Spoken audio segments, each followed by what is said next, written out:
भगवान कृष्ण अर्जुन को कहते हैं, मेरे लिए कोई कर्तव्य निर्धारित नहीं किया गया है, क्योंकि भगवान भगवान है, परमेश्वर है।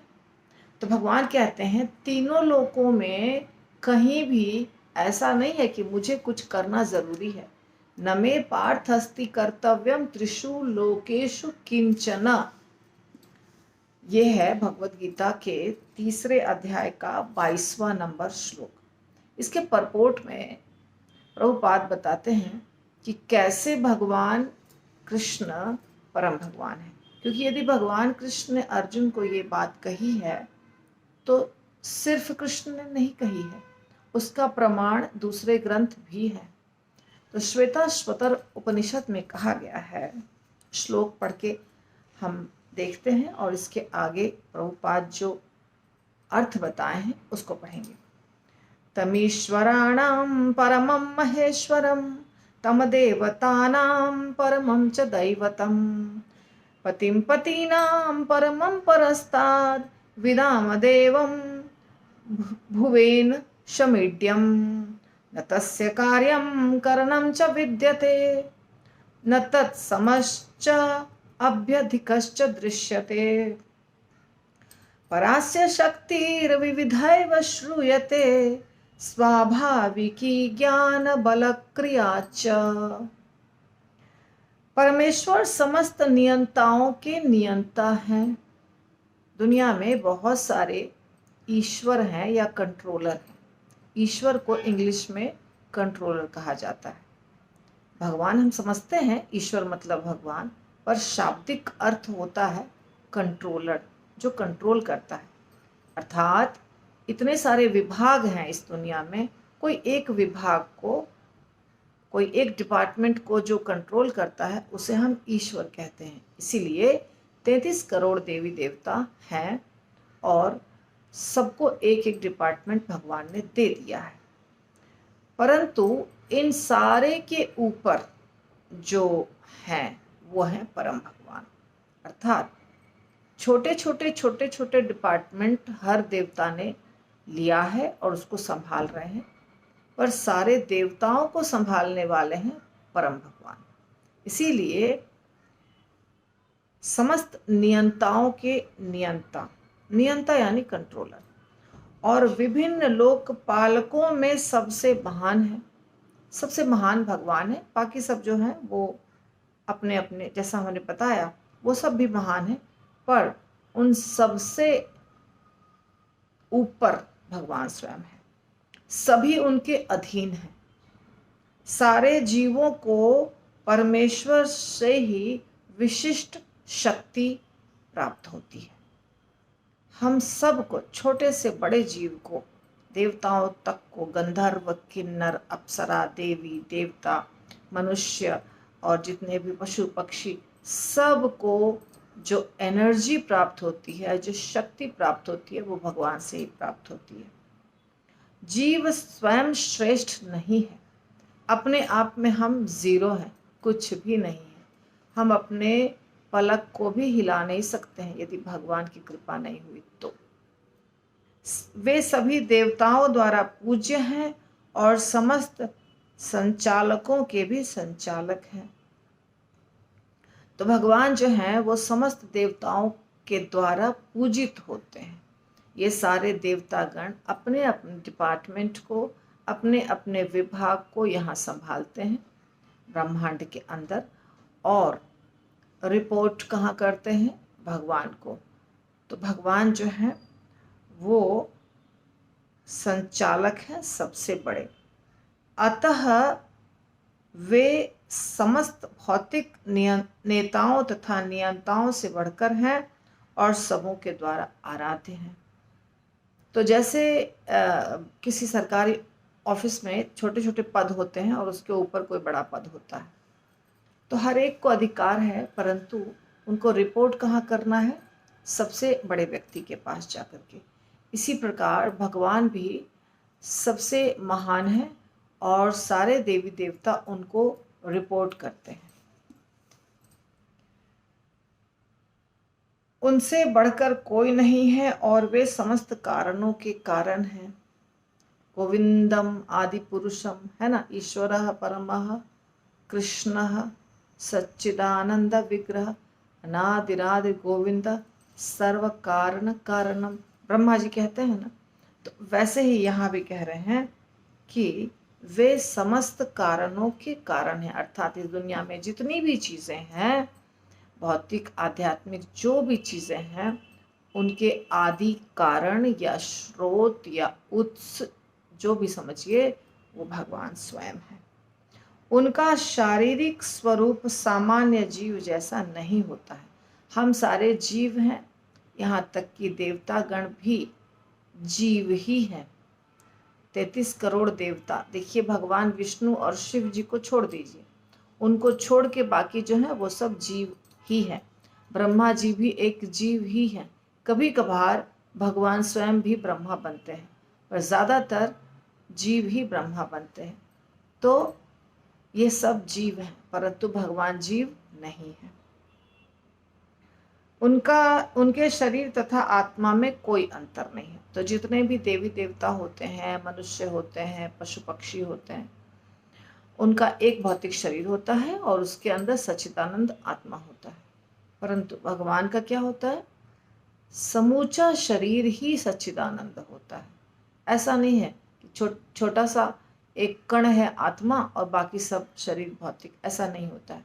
भगवान का पूरा शरीर आध्यात्मिक होता है, भौतिक कुछ होता ही नहीं है। तो इसलिए उनके शरीर और आत्मा में कोई अंतर नहीं है। वे परम हैं, उनकी सारी इंद्रियां दिव्य हैं और उनकी कोई भी इंद्रिय किसी अन्य इंद्रिय का कार्य कर सकती है। अतः न तो कोई उनसे बढ़कर है, न उनके तुल्य है या उनके बराबर है। उनकी शक्तियां बहुरूपिणी हैं, फलतः उनके सारे कार्य प्राकृतिक अनुक्रम के अनुसार संपन्न हो जाते हैं। तो भगवान के पास ऐसी शक्ति है कि वो अपने शरीर के किसी अंग से कोई भी दूसरा कार्य कर सकते हैं। आँखों से खा सकते हैं, नाक से देख सकते हैं, कुछ भी हो सकता है, क्योंकि पूरा शरीर सच्चिदानंद है और उनकी शक्तियाँ बहुरूपिणी हैं। ये अर्थ था, ये जो हमने आपको श्लोक बताया, ये उपनिषद का श्लोक है, श्वेताश्वतर उपनिषद। जो कि भगवान में प्रत्येक ऐश्वर्य, प्रत्येक वस्तु ऐश्वर्य से परिपूर्ण है और पूर्ण सत्य से ओतप्रोत है। अतः उनके लिए कोई कर्तव्य करने की आवश्यकता नहीं है। कर्तव्य हम लोग के लिए है। जिसे अपने कर्मों का फल पाना है, उसके लिए कुछ न कुछ कर्म नियत है। परंतु जो तीनों लोकों में कुछ भी प्राप्त करने की इच्छा नहीं रखता, उसके लिए निश्चय ही कोई कर्तव्य नहीं रहता। तो ये था भगवान के बारे में, भगवान कृष्ण के बारे में। बहुत जगहों पे बहुत कुछ है, एक जगह सब कुछ नहीं है। जैसे कि हमने आपको सीरीज में बताया है, अभी ब्रह्म संगीता से लेकर के बता रही हूँ, तो उस सीरीज में मैंने आपको बहुत कुछ बताया है भगवत धाम के बारे में या भगवान के बारे में। उसी प्रकार ये श्वेताश्वतर उपनिषद का भी ज्ञान है, उसी से संबंधित, जो भगवान के बारे में बता रहा है कि भगवान कैसे हैं वास्तव में, देवी देवता और भगवान में क्या संबंध है। और भगवान मनुष्य नहीं है, भगवान जीव नहीं है, भगवान के लिए कोई कर्तव्य नहीं है। बहुत बड़े बड़े प्रवचनकर्ता को मैंने सुना है, कहते हैं अरे जब भगवान इस दुनिया में आए तो उनको भी दुख हुआ, उनको भी जंगल जाना पड़ा, उनको भी सजा मिली, वो भी रोए, वो पत्नी के विरह में रोए। तो ये बेवकूफ़ी है ऐसा कुछ भी बोलना। ये सिर्फ वही बोल सकता है जिसे भगवान ने बुद्धि नहीं दी है। यदि भगवान बुद्धि देंगे किसी को, कुछ पढ़ाई लिखाई की आवश्यकता नहीं है, सिर्फ दिव्य ज्ञान हृदय प्रकाशित हो, गुरु की कृपा से आपको बुद्धि अगर मिलेगी तो आप समझ जाएंगे कि भगवान ना कभी रोते हैं, ना उन्हें कभी दुख होता है, ना वो कभी कुछ भूलते हैं, ना उनके पास उनके ऊपर किसी गुण का प्रभाव पड़ता है, ना उनके लिए कोई कर्तव्य निर्धारित है, कुछ भी नहीं। उनके लिए इस ब्रह्मांड के अंदर भी जहाँ भी वो खड़े हैं वो आध्यात्मिक जगत है। चाहे वो मंदिर में खड़े हों, चाहे किसी भक्त के घर में खड़े हों, चाहे कारण सागर में सोए हों, लेटे हों, या देवकी माता के गर्भ के अंदर हों, सब कुछ गोलोक धाम है। यदि कृष्ण है तो कृष्ण जहाँ खड़े हैं वहाँ गोलोक धाम है। उनके लिए कौन सा नियम? कोई नियम नहीं हो सकता है भगवान के लिए। प्रभुपाद कहते हैं एक जेलर भी जेल में जाता है। एक जेलर जो होता है, सुपरिटेंडेंट जो होता है, वो भी जेल के अंदर जाता है ना, कैदियों को देखने के लिए, कैदी ठीक ठाक है कि नहीं है, उनको खाना पीना मिल रहा है कि नहीं, या कुछ शैतानी बदमाशी तो नहीं कर रहे हैं, सब व्यवस्था सही है कि नहीं। तो यदि जेलर कैदी को देखने के लिए जेल के अंदर जाता है तो क्या वो कैदी बन जाएगा? क्या उसके ऊपर कैदियों के रूल लागू हो जाएंगे? क्या उसको कैदियों की तरह नंबर वाला कपड़ा पहनना पड़ेगा, या उसको जेल के अंदर बंद करके लॉक लगा दिया जाएगा? ऐसा कुछ नहीं होगा। जैसा उसके लिए बाहर वैसा उसके लिए अंदर। वो जेल के अंदर जाएगा, वहाँ भी उसके लिए नाश्ता, खाना, अच्छी सारी चीज़ें, सुविधा प्रदान की जाएगी, क्योंकि वो जेलर है। वो राउंड लगाने गया है, वो वहाँ रहता नहीं है। उसके ऊपर जेल के कोई नियम लागू नहीं होंगे। इसी प्रकार भगवान के ऊपर कहीं कोई नियम लागू नहीं होता है। और भगवान स्वयं जहाँ खड़े हो गए, जहाँ भी खड़े हो गए, वो जगह ही हो गया गोलोक धाम, वो जगह ही हो गया आध्यात्मिक। उनके शरीर से जो प्रकाश निकलता है, उनके शरीर से जो दिव्यता प्रकट होती है, वो उस स्थान को दिव्य बना देती है। तो भगवान के लिए कुछ भी भौतिक नहीं है, सब कुछ आध्यात्मिक है। और जो भगवान के चरण कमल पे जाके बैठ जाएगा, जो भी भक्त, समझ जाइए क्या होगा उसका। तो भगवान के चरण कमल का जो आश्रय ले लेगा तो फिर वो भी दिव्य होगा कि नहीं, बताइए। सिंपल सी बात है, बिल्कुल साधारण बच्चा भी समझ जाएगा कि भगवान के ऊपर कोई नियम लागू नहीं होता है। इसीलिए जो बोलते हैं ये भगवान की कृपा प्राप्त नहीं है, इसलिए ज्ञान नहीं है।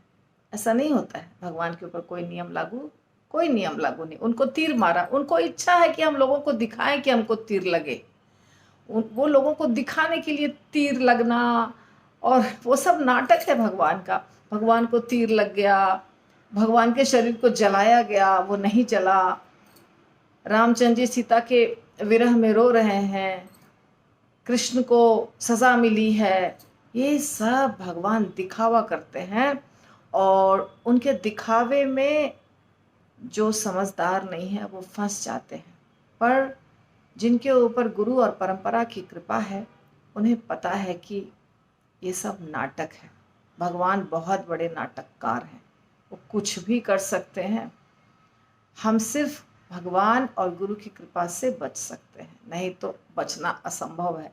उनके जाल में फंस जाएंगे तो निकल नहीं पाएंगे। भगवान का बनाया वो जो जाल है ना, माया देवी के